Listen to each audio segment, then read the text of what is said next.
Paz do Senhor, povo de Deus, sejam todos bem-vindos.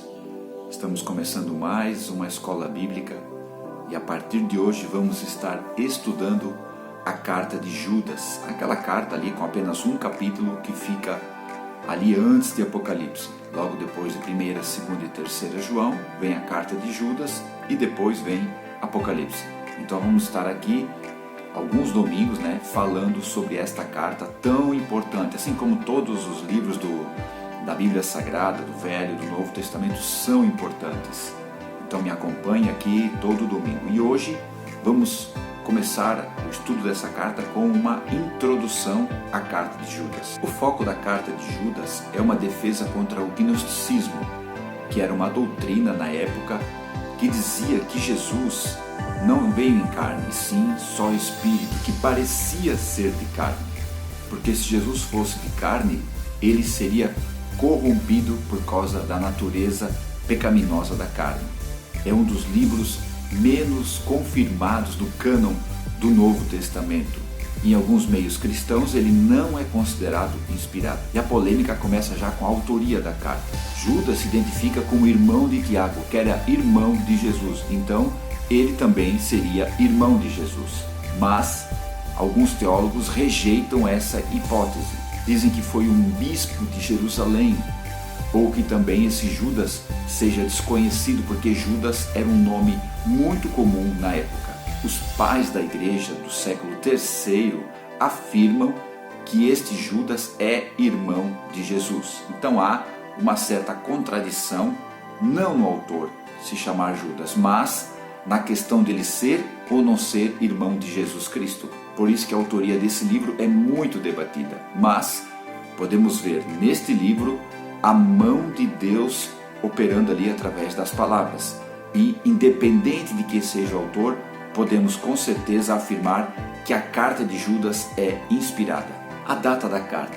Se foi um irmão de Jesus que escreveu esta carta, se Judas era irmão de Jesus, então presumimos que foi antes do ano 70, porque os irmãos de Jesus, os outros filhos de Maria, não viveram mais do que esse tempo.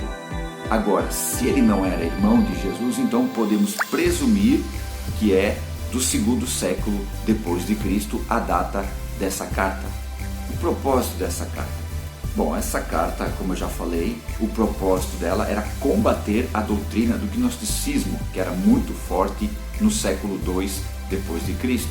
E havia pontos nessa doutrina que eram contra a ideia cristã, a doutrina cristã, o ensinamento cristão que os apóstolos deixaram para os pais da igreja e, consequentemente, a próxima geração.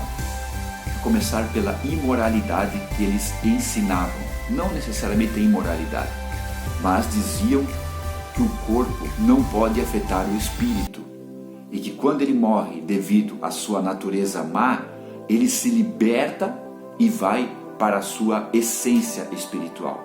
Negavam também a encarnação de Cristo.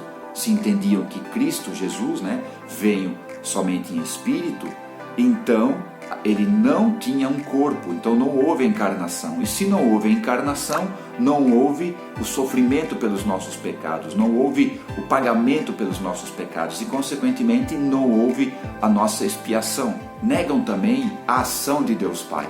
No conceito do gnosticismo, Deus Pai fez toda a criação e deixou seguir normalmente, sem nenhuma intervenção. Isso é, Deus não interfere, não julga, não inocenta e não condena, o que é totalmente contrário ao conceito cristão do perdão dos pecados e a salvação através por Jesus Cristo. Como a Bíblia mesmo diz, quem crê e for batizado será salvo, quem não crê será condenado. E também negam a salvação por Cristo, porque eles entendem que o homem divide em três classes. Eles entendem que os homens são da classe dos terrenos, isso é, estão tão envolvidos com a sua carnalidade, com a sua matéria, com a sua natureza, que não há nenhuma possibilidade de redenção. A outra classe é os psíquicos, que seriam homens bons que conseguem a redenção através da fé. E por último, tem os pneumáticos, que conseguem a redenção através da busca do conhecimento. Então veja aí uma doutrina totalmente voltada para a busca pessoal do ser humano e não através do plano redentor do Senhor Jesus Cristo.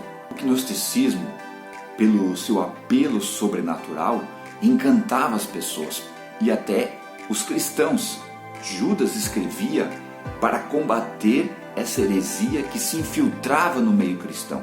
E se ela não fosse combatida, se ela não fosse rejeitada, o cristianismo se tornaria mais uma religião misteriosa, com envolvimentos sobrenaturais, onde esse desconhecido realmente afeta a curiosidade humana. Judas exorta nessa carta os cristãos, os crentes, a voltarem para o verdadeiro evangelho, a focarem no evangelho, para terem uma fé confiante em Deus. E ele deixa bem claro na sua carta: assim como Deus julgou a humanidade nas Escrituras no Velho Testamento, como nós conhecemos, com certeza irá julgar a humanidade neste tempo e no tempo por vir, e principalmente aqueles que rejeitaram a Cristo.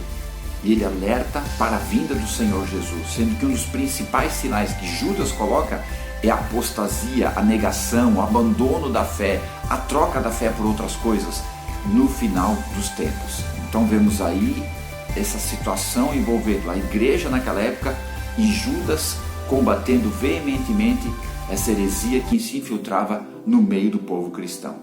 Amém? Então me acompanhe todo domingo aqui para estarmos falando versículo por versículo dessa carta tão importante para a época e tão importante nos nossos dias, onde várias doutrinas enganosas, várias mentiras têm se infiltrado no meio do povo cristão para tirar o povo do verdadeiro evangelho e afastar de Cristo. A intenção não é tirar o povo da igreja, das denominações, a intenção é afastar o povo do verdadeiro evangelho e, consequentemente, perder a fé e a salvação no Senhor Jesus Cristo. Amém? Que Deus abençoe a todos. Fiquem na paz. Até a próxima aula.